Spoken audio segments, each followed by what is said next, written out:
ಅಂದ್ರೆ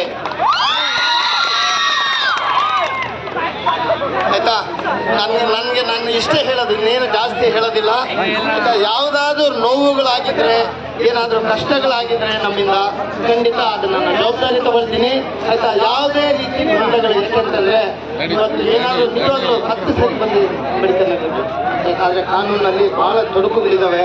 ಕಾನೂನು ಚೌಕಟ್ಟಿನಲ್ಲಿ ಸಮಾಜಕ್ಕೆ ಎಷ್ಟು ಸಾಧ್ಯ ಆಗುತ್ತೆ ಅಷ್ಟು ನಿಮಗೆಲ್ಲ ಒಂದು ಸೂರು ಕೊಡೋದಕ್ಕೆ, ಒಂದು ನೆಲೆ ಕೊಡೋದಕ್ಕೆ, ಉತ್ತಮ ಶಿಕ್ಷಣ ಕೊಡೋಕ್ಕೆ, ಉತ್ತಮ ಆರೋಗ್ಯ ಕೊಡೋದಕ್ಕೆ ಪ್ರಾಮಾಣಿಕ ಪ್ರಯತ್ನ ಮಾಡ್ತಾ ಇದ್ದೀನಿ.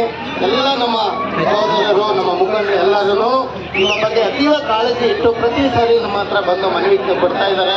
ಈ ಒಂದು ಭಾಗಕ್ಕೆ ಹೆಚ್ಚಿನ ಒತ್ತು ಕೊಡಬೇಕು, ಈ ಸಮಾಜಕ್ಕೆ ಒತ್ತು ಕೊಡಬೇಕಂತೇಳಿ. ಖಂಡಿತ ನಾನು ಯಾವುದೋ ಒಂದು ಜಾತಿ ಪಟ್ಟ ಒಂದು ಕಳಂಕ ಇಟ್ಕೊಂಡು ನಾನು ಬಂದಿಲ್ಲ. ಎಲ್ಲರ ಪ್ರೀತಿಯಿಂದ ನಾನು ಶಾಸಕ ಆಗಿದ್ದೀನಿ. ನಿಮ್ಮ ಋಣ ತೀರಿಸೋದಕ್ಕೆ ಇಷ್ಟೇ, ನಾನು ಒಳ್ಳೆ ಕೆಲಸ ಮಾಡ್ತೀನಿ, ಸಮಾಜಕ್ಕೆ ಯಾವಾಗಲೂ ನಿಮ್ಮ ಜೊತೆಗಿರ್ತೀನಿ. ನೀವು ನನಗೆ ಸಹಕಾರ ಕೊಡೋವರೆಗೂ ನಾನು ನಿಮ್ಮ ಜೊತೆಗಿರ್ತೀನಿ. ನಿಮ್ಮ ಕಷ್ಟಕ್ಕೆ ಧನಿಯಾಗ್ತೀನಿ. ನಿಮ್ಮ ಜೊತೆಗೆ ಸದಾ ಇಲ್ಲಿ ಕುಣಿಯೋಕ್ಕೆ, ಡ್ಯಾನ್ಸ್ ಮಾಡೋಕ್ಕೆ, ಹಬ್ಬಗಳು ಮಾತ್ರ ಅಲ್ಲ, ನಿಮ್ಮ ಕಷ್ಟದಲ್ಲಿ ಯಾವತ್ತೂ ನಾನು ನಿಮ್ಮ ಜೊತೆಗಿರ್ತೀನಿ ಅಂತೇಳಿ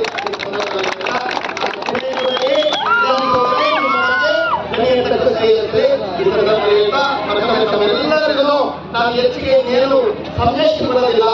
ಏನೇನು ನೋವುಗಳಿದ್ರು, ಏನೇನು ಕಷ್ಟಗಳಿದ್ರು ಕೂತ್ಕೊಂಡು ನಾವು ಮಾತಾಡಿ ಬಗೆಹರಿಸಿ. ನಿಮಗೆ ಏನು ಇಲ್ಲಿ ಇವತ್ತು ಮನೆಗಳಿಗೆ ತಮಗೆಲ್ಲ ಗೊತ್ತಿದೆ, ಈಗಾಗಲೇ ಎಲ್ಲ ಮನೆಗಳಿಗೆ ಅತಿಥಿಗಳು ಬಂದಿದ್ದಾರೆ.